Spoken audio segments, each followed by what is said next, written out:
सिर्फ मुसाफिर बनने से मंजिल नहीं मिलती है साहेब। सिर्फ मुसाफिर बनने से मंजिलें नहीं मिलती है साहेब। मंजिल पाने के लिए वाकिफ़ तकलीफ़ झेलना पड़ता है। नमस्कार साथियों, मैक्सिमम टेक्नोलॉजी में आपका स्वागत है। मैं साकरिया संजय और आज फिर से आपके लिए एक केस स्टडी लेके आया हूँ, जो कि हमारे क्लास में लाइव जो स्टूडेंट को हम पढ़ाते हैं उसमें लाइव जो स्टूडेंट अपना मोबाइल रिपेयर में लेके आते हैं या हमारे पास जो कस्टमर का मोबाइल आता है उस मोबाइल के अंदर हम किस तरह से उसको डायग्नोस कर सके, ऐसा लाइव प्रैक्टिकल और लाइव थ्योरी और प्रैक्टिकल करके स्टूडेंट को हम बताते हैं। इस तरह से ही एक केस था जो सैमसंग बेस पे था, जो एक स्टूडेंट का ही मोबाइल था जिसमें डिस्प्ले नहीं आ रही थी। तो उसको किस तरह से मैंने डिस्प्ले सेक्शन को जब समझाया था, बाद में उसको स्टेप बाय स्टेप कैसे डायग्नोस करना है, कूल टेस्ट कैसे होता है, हॉट टेस्ट किस तरह से होता है, ये सब यहाँ करके बताया है और प्रॉब्लम को सॉल्व किया है। लेकिन ये वीडियो बहुत ही लंबा है, इसलिए ये वीडियो को मैं 2 पार्ट के अंदर उसको डिवाइड कर दूंगा। तो ये आपका पार्ट 1 है, जिसके अंदर इसमें पूरा डिटेल बताया है। आपको अगर पूरा समझना है तो 2 पार्ट इसके अंदर ज़रूर देखिएगा।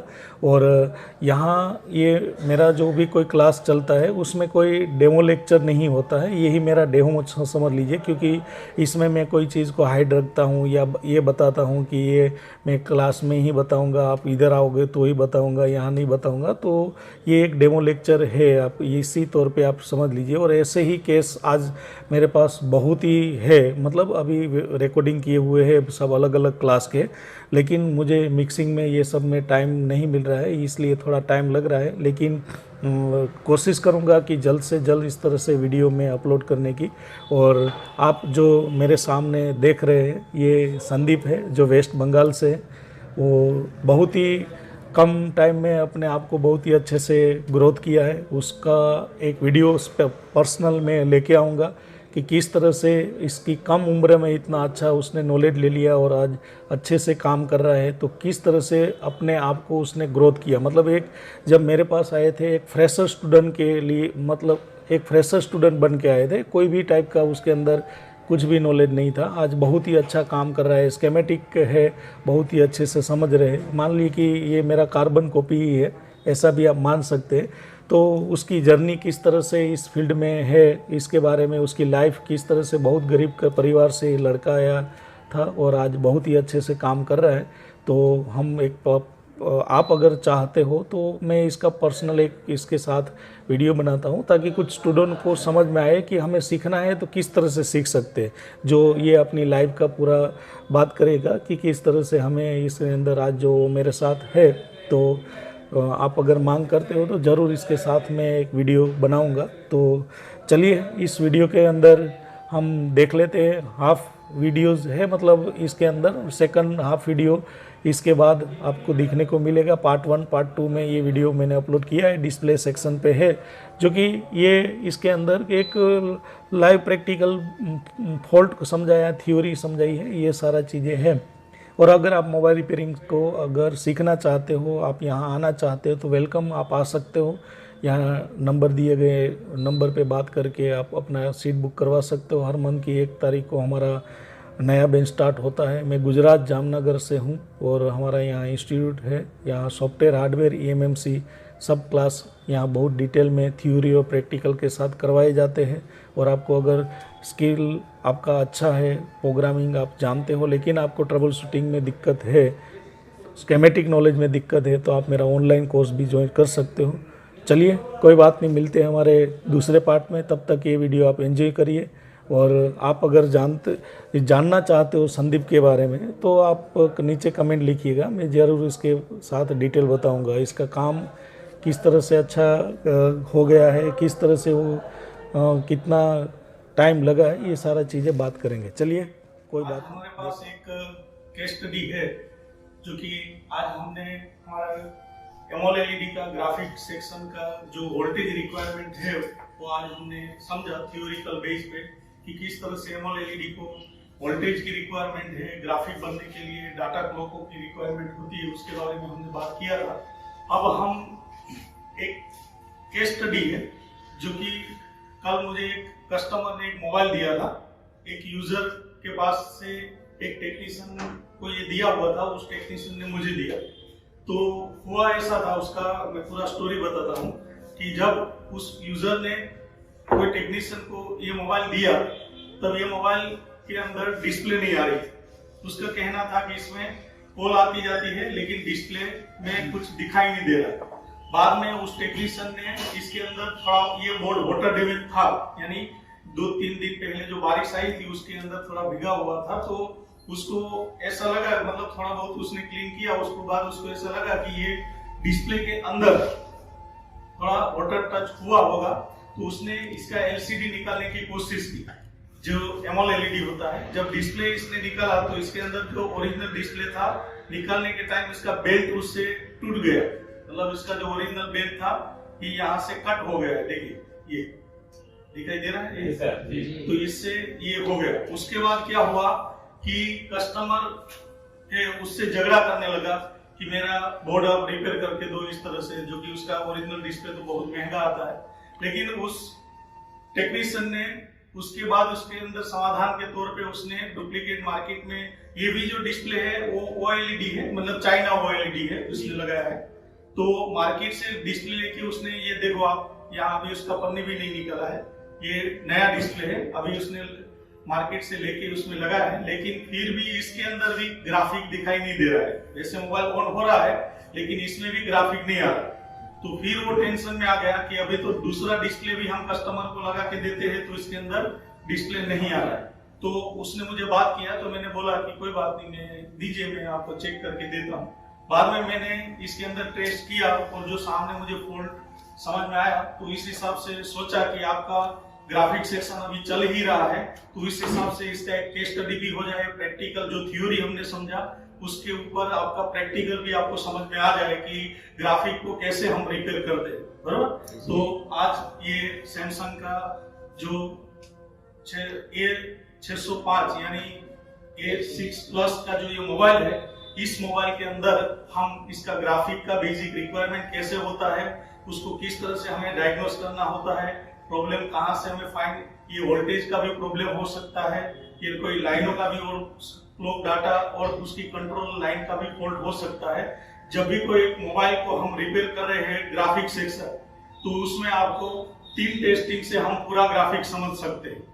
फर्स्ट फुल टेस्टिंग जो हमारे मल्टीमीटर से होती है, एलसीडी कनेक्टर की जीआर चेक करने से हमें क्या समझ में आता है कि डिस्प्ले कनेक्टर की लाइन में कोई शॉर्ट, लीकेज या ओपन है कि नहीं, मतलब लाइन की कंडीशन हमें जीआर से पता चलती है। अगर सबका जीआर ओके होता है तो हमें जरूरत होती है हॉट टेस्टिंग करने की, किसकी, हॉट टेस्टिंग, यानी वोल्टेज चेक करके हमारी जो बेसिक रिक्वायरमेंट है वो वोल्टेज उसको मिल रहा है कि नहीं।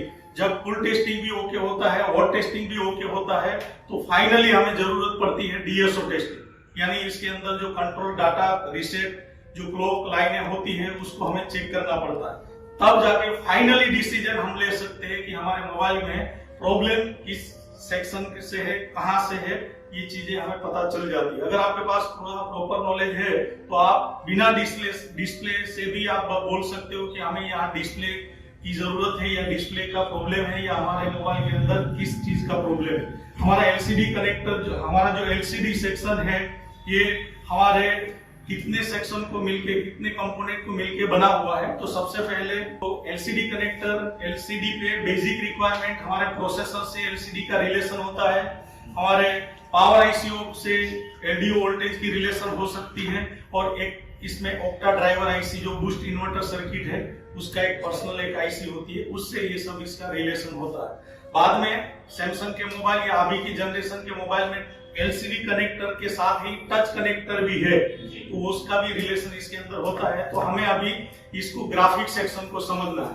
तो मैं यहाँ इनमें से किसी एक का हेल्प लेना चाहूंगा, क्योंकि इसके अंदर मैं पूरा आपको समझाऊंगा कि किस तरह से इसका ग्राफिक सेक्शन है, किस तरह से इसके अंदर वर्क कर रहा है। टेस्टिंग करने के लिए मुझे कोई एक इसके अंदर हेल्पर चाहिए, तो इसमें कौन टेक्नीशियन आ सकता है जो मेरा हेल्प कर सकता है। जी, तो इसके अंदर आप आइए। आप कहाँ से है, आपका नाम? मेरा नाम आरोप है और मैं यही गुजरात से हूँ और बनासकांठा से। जी, तो आज हमारा जो ग्राफिक सेक्शन चला है उसके हिसाब से इसमें फॉल्ट है, तो आपको मल्टीमीटर से, जो पहले मैं अभी ग्राफिक सेक्शन का इसमें पूरा समझा होगा, उसके बाद हम उसमें टेस्टिंग करेंगे। तो पहले थ्योरिकल भी उसका चार्ट बना लेते हैं, उसके बाद उसका फुल टेस्टिंग, हॉट टेस्टिंग, ये सब जहां जहां जरूरत पड़े डीएसओ टेस्टिंग, तो इसका भी हम कर सकते हैं, बराबर। तो कोई बात नहीं, अभी आप इधर आ जाइए। और तो मेरे साथ हमारे ही इस बेंच के एक टेक्नीशियन है जो साथ देंगे। सबसे पहले इसका ग्राफिक सेक्शन को हमें ड्रॉ करना है, बराबर। तो इसके लिए मैं थोड़ा यहाँ इसको क्लियर कर देता हूँ और दूसरा ड्रॉ करते हैं। तब तक आप इसके अंदर, हम इस मोबाइल के अंदर थोड़ा टेस्टिंग करवा देते हैं पहले कि इस मोबाइल के अंदर क्या है, बराबर। तो यहाँ हम अगर पावर की प्रेस करेंगे, डिस्प्ले तो कुछ आएगी नहीं, तो हमें तो पता नहीं चलेगा मोबाइल ऑन हो रहा है कि नहीं। इसलिए हम इसको क्या करेंगे, डीसी मशीन से इसको कनेक्ट करके हम पावर की प्रेस करके देखते हैं। तो एक बार डीसी मशीन से पहले इसको कनेक्ट कर लेते हैं। देखिए, ये मैंने इसको डीसी मशीन से कनेक्ट किया है। तो अभी ये डायरेक्ट 0.060 मतलब 60 करंट डायरेक्ट ले रहा है, बराबर। इतना करंट ये डायरेक्ट ले रहा है। इसका मतलब हमारी प्राइमरी लाइन भी थोड़ा डिस्टर्ब में है, प्राइमरी लाइन भी हमारा डिस्टर्ब में है, लेकिन फिर भी मोबाइल ऑन हो रहा है, इसलिए कि इसमें पावर सेक्शन ये सब कोई डिस्टर्ब में नहीं होगा। और ये पहले ही मैंने आपको बताया है कि ये वाटर डैमेज कंडीशन में कस्टमर ने दिया हुआ था। तो कहीं ना कहीं हो सकता है कि वीपीएसबी पावर पे कोई कंपोनेंट हाफ शॉर्ट में या कहीं भी हो, या फिर हो सकता है कि ये ग्राफिक सेक्शन का जो प्रॉब्लम है वही वीपीएसबी पावर को डिस्टर्ब करता हो, क्योंकि हम पढ़ चुके हैं कि हमारी जो boost converter IC, driver IC है, ग्राफिक ड्राइवर आईसी, वो सबको क्या दिया जाता है, वीपीएसबी पावर। तो कहीं ना कहीं रिलेशन है इसके साथ। तो हो सकता है कि वहां से भी हो और हो सकता है वहां से ना हो, दूसरी जगह से, वो भी सब देखेंगे। सबसे पहले इसके अंदर मैंने कनेक्ट तो किया है, अब मैं इसके अंदर पावर की प्रेस करके एक बार देख लेते हैं कि मोबाइल ऑन हो रहा है कि नहीं।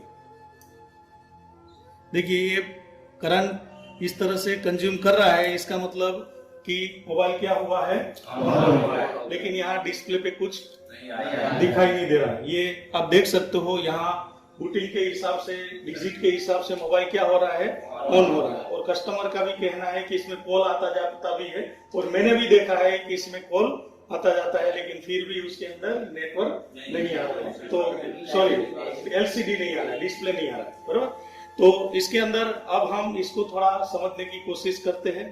तो सबसे पहले हम एक काम करते हैं, इसका जो बोर्ड है, बोर्ड उसको अलग करके हमारी एलसीडी कनेक्टर जो है वो कितने पिन वाला है, वहां से हम ड्रॉ करना स्टार्ट कर सकते हैं। तो पहले इसके अंदर हम इसका एलसीडी कनेक्टर कितनी पिन वाला है, एलसीडी कनेक्टर सामने रखते हैं। तो उसको थोड़ा अच्छे से इसका बोर्ड इससे अलग कर दीजिए और वहां पिक्चर में बताइए कि एलसीडी कनेक्टर कितनी पिन वाला है।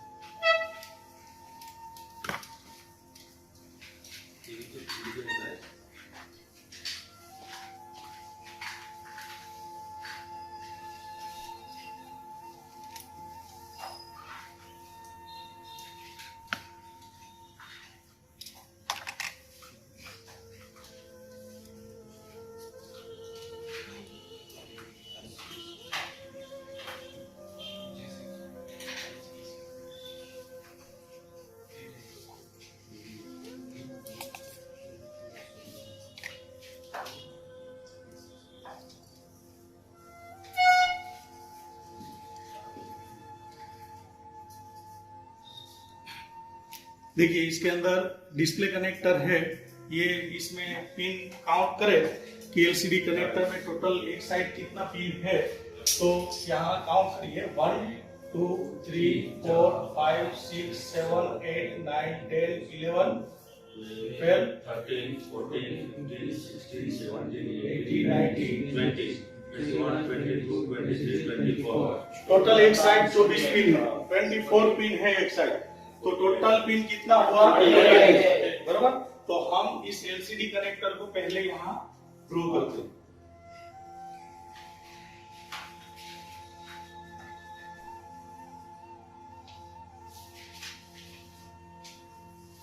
कितनी पिन है, 20।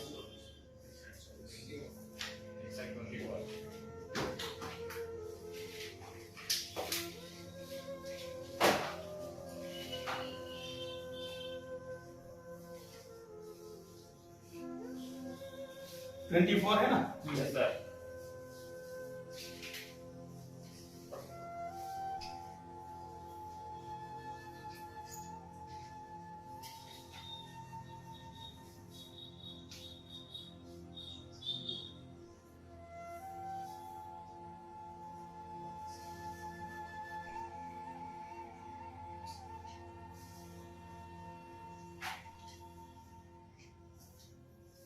टोटल ये 24 पिन वाला एक कनेक्टर है।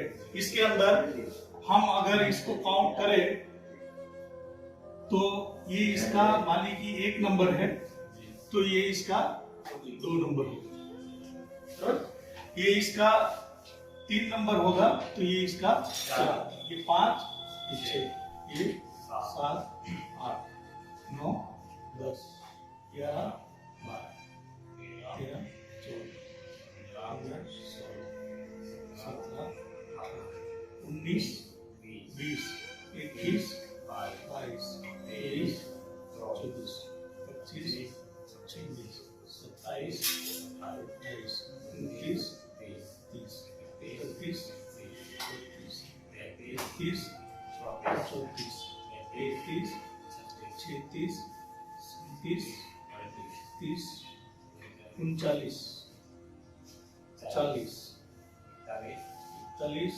42, 43, 44, 45,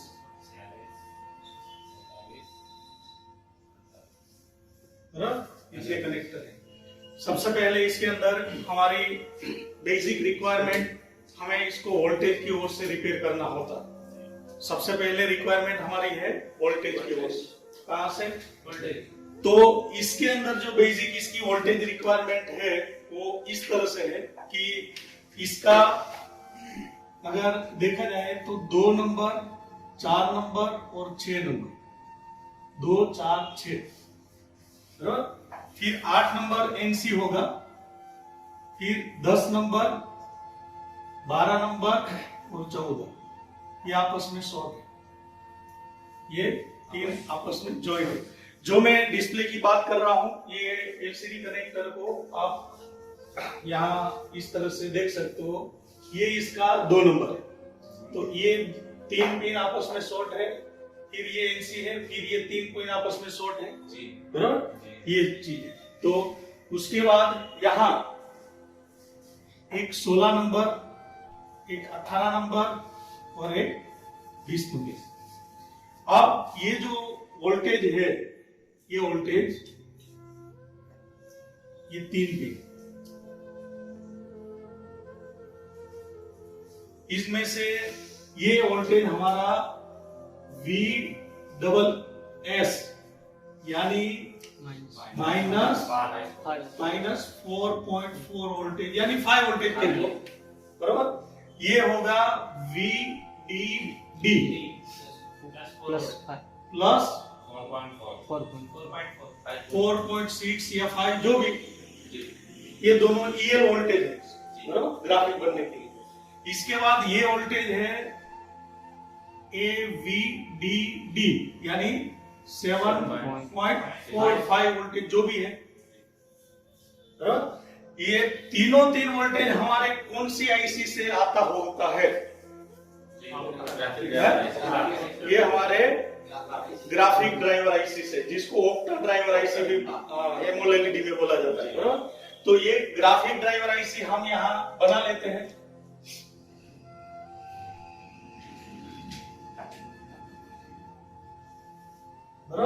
ये ग्राफिक ड्राइवर आईसी है, एलसीडी ड्राइवर। कौन सा आईसी है? Display driver.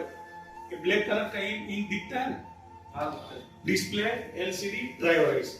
अब ये जो डिस्प्ले एलसीडी ड्राइवर आईसी है, ये सैमसंग J2 में जो यूज हुई है वही आईसी इसमें भी है। तो अभी हमने सैमसंग J2 सुबह पढ़ा, इसके अंदर जो ग्राफिक ड्राइवर आईसी है A50 में भी है देखा, MI में भी देखा। तो MI में भी, MI के कौन से मॉडल में आईसी थी? A3 में वही आईसी। तो अगर आपके पास वो लिखा हुआ है तो आप मुझे बताइए कि ये आईसी की कौन सी पिन से ये VSS -5 वोल्टेज हमें वहां से मिलता है 10 नंबर, बराबर। इसकी 10 नंबर की पिन से ये वोल्टेज हमें मिलता होगा, वहां हमें इस तरह से केप भी मिलते हैं, लाइन फिल्टर कॉइल भी इसके अंदर मिलती है इस तरह से। और ये वोल्टेज इसकी 10 नंबर की पिन से आ रहा है, 10 नंबर, कितने नंबर से? 10 नंबर से आ रहा है। अभी ये 10 नंबर की पिन से आ रहा है, ये आईसी के अंदर क्या लिखा होगा? अगर लिखा होता है V आउटपुट 2, V आउटपुट 2 लिखा होगा। इसी तरह ये जो है, ये VDD 4.6 या 5 वोल्टेज पॉजिटिव सप्लाई है, ये हमारे आईसी की कौन सी पिन से आता है? इसकी 3 नंबर। वहां क्या लिखा है? VO1, क्या लिखा है? V output 1। यहाँ भी आपको इस तरह से बीच में लाइन फिल्टर प्रोटेक्शन कॉइल या फिर इसमें केप तो होगा ही। ये वोल्टेज इस आईसी की इस पिन पे दिया गया है। उसके बाद ये जो वोल्टेज है 7 वोल्टेज या 7.5 वोल्टेज जो भी, ये हमारी आईसी की कौन सी पिन से इसको दिया गया है? 13 नंबर। यहाँ क्या लिखा है? V output 3। ये उक्टा ड्राइवर आईसी के अंदर से ये तीन वोल्टेज हमारे एलसीडी कनेक्टर की इस पिनों पे दिया गया है।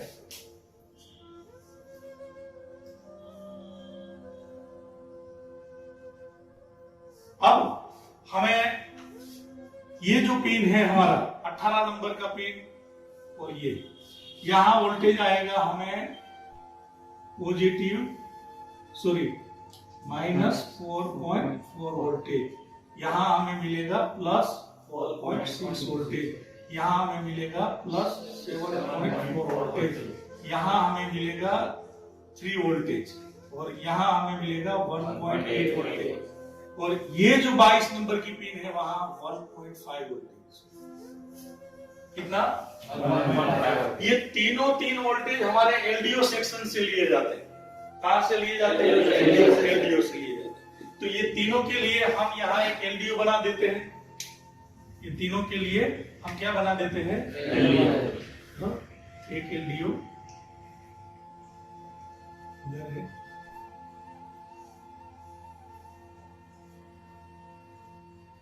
एक एलडीओ इधर है, और एक एलडीओ इधर है। इस एलडीओ के अंदर हमारा एलडीओ के बारे में हम पढ़े तो एलडीओ के अंदर हमारे V इन वोल्टेज, VPH और PWR होगा, बरोबर। ये 3 वोल्टेज बनाने के लिए इसका आउटपुट पिन यहां से इसको मिलेगा,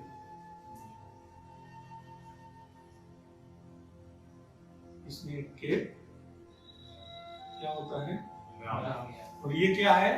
EN। ये हो गया 3 वोल्टेज एलडीओ। उसके बाद एक एलडीओ ये है, ये इसका आउटपुट है ना, ये इसका V इन, ये हो गया, ये G है। इसी तरह एक एलडीओ ये है, बराबर। ये एलडीओ भी सेम टू सेम, ये ग्राउंड होगा, एक इसमें केप लगाया गया होगा, एक इसका क्या होगा? ये होगा, और एक इसको दिया गया होगा V इन। अब ये 1.8 बनाया है तो V इन कितना होगा? 2 वोल्टेज का कोई बक होगा, बराबर। इसका V इन होगा 2 वोल्टेज, जो कि हमारी सेकेंडरी बक वोल्टेज होगा। उसके बाद ये 1.5 वोल्टेज है, 1.5 वोल्टेज भी किसी एक एलडीओ से बन लिया गया है।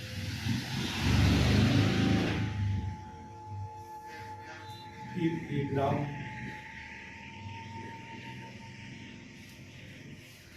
ये इसका भी इन क्या होगा? ये 1.8 वोल्टेज एलडीओ, ये 1.5 वोल्टेज एलडीओ, ये भी 2 वोल्टेज बना चाहिए, बराबर। तो ये 3 एलडीओ वोल्टेज है इसके अंदर। उसके बाद ये हो गया हमारा पॉजिटिव, -5, +5 एवीडीडी, ये 3 टाइप की एलडीओ वोल्टेज हमने इसके अंदर दे दी। इतना वोल्टेज इसके अंदर कंपलसरी डिस्प्ले कनेक्टर पे इसको दिया जाता है, बराबर। इसके बाद इस साइड अगर हम देखें इसका ग्राफिक रिक्वायरमेंट, तो ग्राफिक रिक्वायरमेंट में हमारा जो प्रोसेसर होता है, क्या होता है? प्रोसेसर।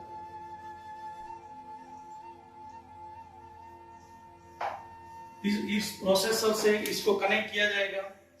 जैसे मान लीजिए इसको कनेक्ट किया जाएगा, सबसे पहले इसका 1 नंबर ग्राउंड होगा। क्या होगा? ग्राउंड। 1 नंबर इसका ग्राउंड होगा। इसके बाद 3 और 5 हमारे सीपीयू से कनेक्ट होंगे। फिर इसका 7 नंबर ग्राउंड होगा। फिर इसके अंदर 9 नंबर और 11 नंबर सीपीयू से कनेक्ट होगा। फिर 13 नंबर इसका ग्राउंड होगा। फिर 15 नंबर और 17 नंबर इसका सीपीयू से कनेक्ट होगा। फिर ये ग्राउंड होगा। फिर ये 21 नंबर और 23 नंबर फिर सीपीयू से कनेक्ट होगा। फिर 25 नंबर ग्राउंड होगा। फिर 27 नंबर और 29 नंबर इसके अंदर कनेक्ट होगा। फिर ये क्या होगा? ग्राउंड। इसके लिए इसमें यहां बीच में क्या लग सकता है? इधर कपलर कॉइल लगती है ना, कोई मोबाइल में होती है, कोई में ना भी हो, तो ऐसा नहीं है। इस तरह से ये पैक कॉइल होती है। ये जो मैं अभी ड्रॉ किया वो कौन सा लाइन है? इसको कौन सी लाइन बोला जाता है? हाँ, वीडी लाइन। ये हमारे क्लॉक एंड डाटा लाइन है, जो हमारे कहां से आती है? सीपीयू पे से आती हुई डिस्प्ले पे जाती होती है। इसका डायरेक्ट इधर आएगा, ऐसे होगा।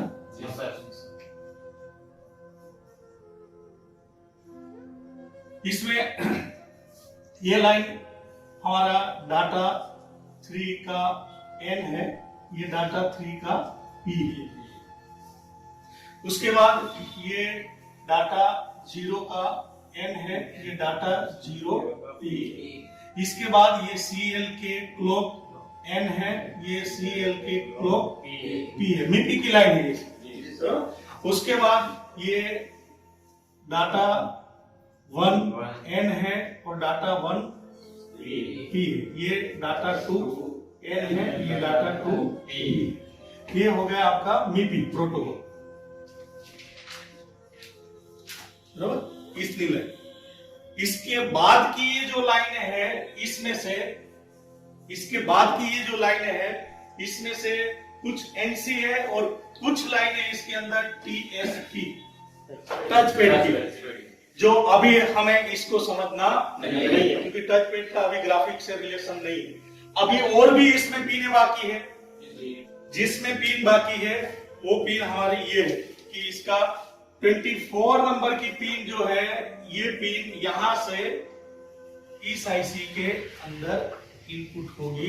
ये जो पिन है ये भी इस आईसी के अंदर इनपुट होगी। कोई बोल सकता है कि ये पिन क्यों इनपुट होगी, यहां जाएगा, किस पिन का होगा? ये सही है, डिस्प्ले कनेक्ट। ये होगा EL on 2, EL on 1। EN है ये दोनों। जब डिस्प्ले लगेगी तब इसको EN मिलेगा, तब ये वोल्टेज बढ़ाएगा, बराबर। उसके बाद इसका जो ये पिन है,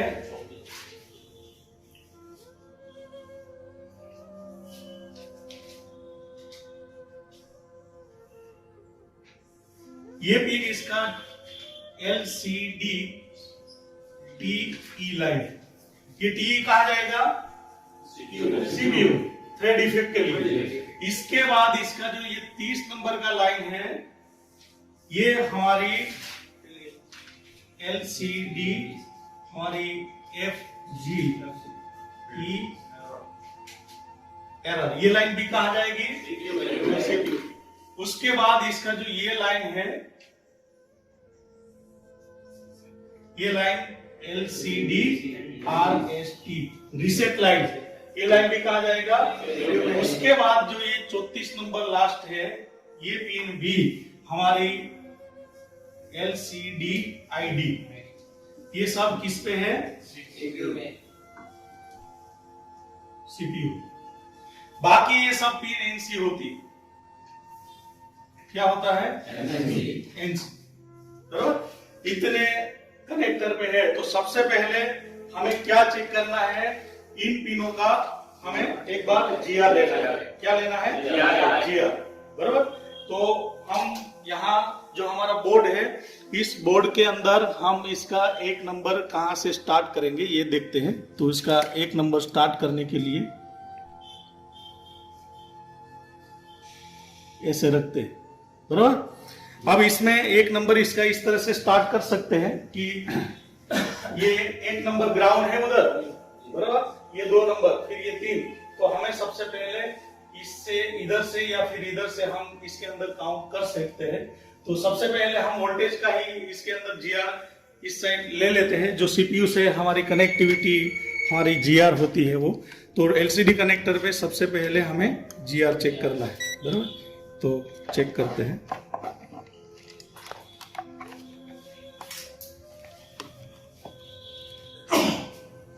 मीटर को कौन सी रेंज में चेक कर रखना है? डायोड रेंज में। मीटर का कौन सा प्रोब ग्राउंड करना है? रेड को ग्राउंड करके हम ब्लैक से चेक करेंगे। बराबर, इसके अंदर एक मिनट, थोड़ा इसके अंदर जूम आउट कर दो, पूरा डिस्प्ले कनेक्टर दिखाई दे।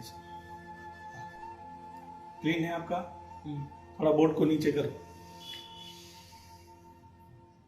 और सीधा करो। हाँ बस थोड़ा। अब हम पहले यहाँ से स्टार्ट करेंगे। बराबर, यहाँ यानी कि हमारी वोल्टेज की लाइन है, यहाँ से ये 3 पिन का जीआर एक ही होगा। तो चेक करिए एक बार।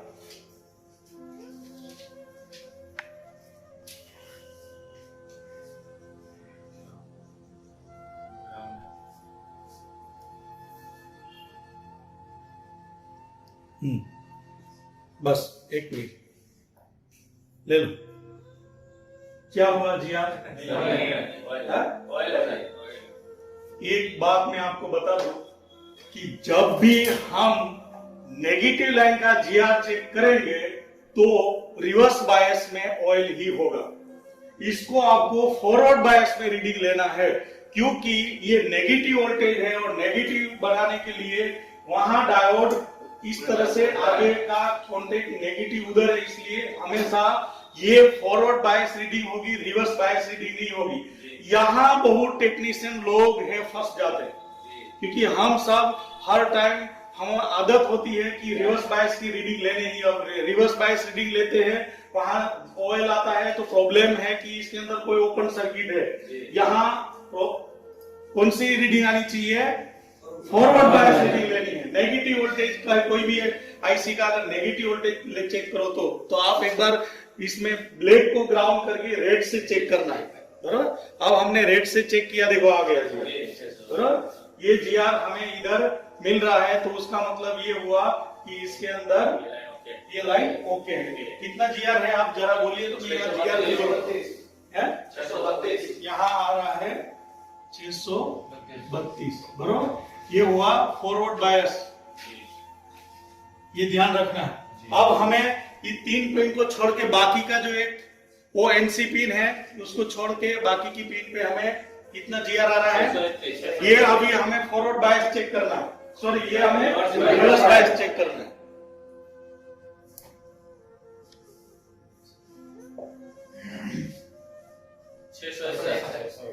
कितना आ रहा है? 661।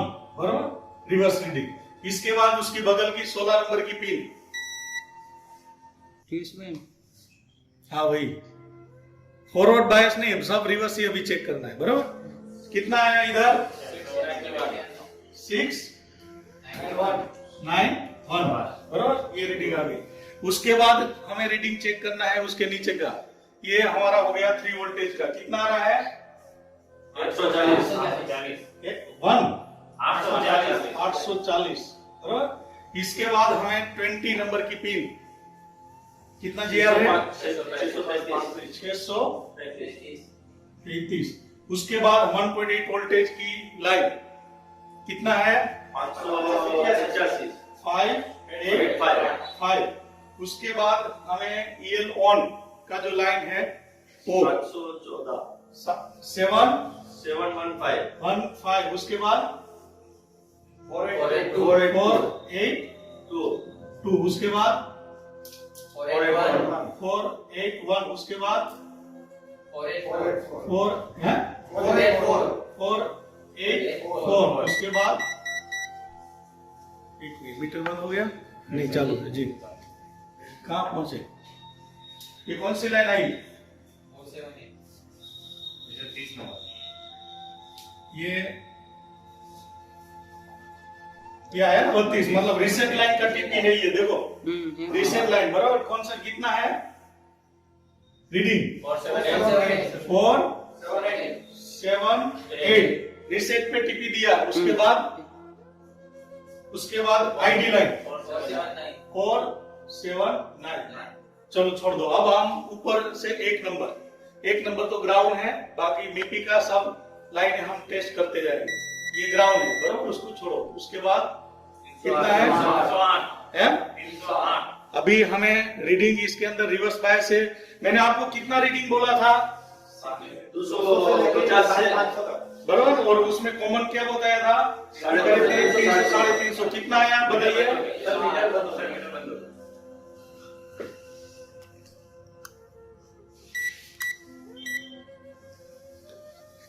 चलो बताइए 308 बराबर ये दोनों लाइन पे ये है उसके बाद ये दो लाइन छोड़ के एक ग्राउंड है देखो तो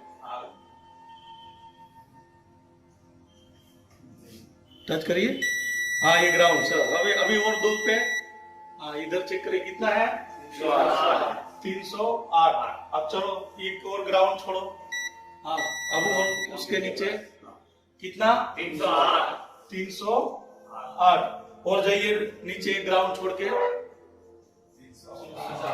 308 है और जाइए कौन सा है 308 मिपी लाइन पे कितना है सब पे 300 के करीब है तो जीआर के मुताबिक अभी हमें इतना ज्यादा आइडिया नहीं आया मतलब हमें ये समझ सकते हैं कि हमारे मोबाइल में लाइन में शॉर्टिंग नहीं है और ओपन भी नहीं है जो ग्राफिक बनने के लिए रिक्वायरमेंट थी उस रिक्वायरमेंट के हिसाब से जीआर का हमें ये समझ में आता है कि इसमें कोई शॉर्टिंग नहीं है और ओपन भी नहीं है तो यहाँ जीआर से हम फॉल्ट पकड़ नहीं सके लाइन है ओके है इतना समझ में आ गया लाइन है इसकी तो अब हमें क्या जरूरत पड़ेगी इसका हॉट टेस्टिंग करने की बराबर उसका क्या करना पड़ेगा हॉट टेस्टिंग अब हॉट टेस्टिंग करने के लिए हमें क्या करना पड़ेगा मोबाइल के अंदर मोबाइल को ऑन करना पड़ेगा बैटरी लगा के बराबर अब कैसे चेक करेंगे पहले ये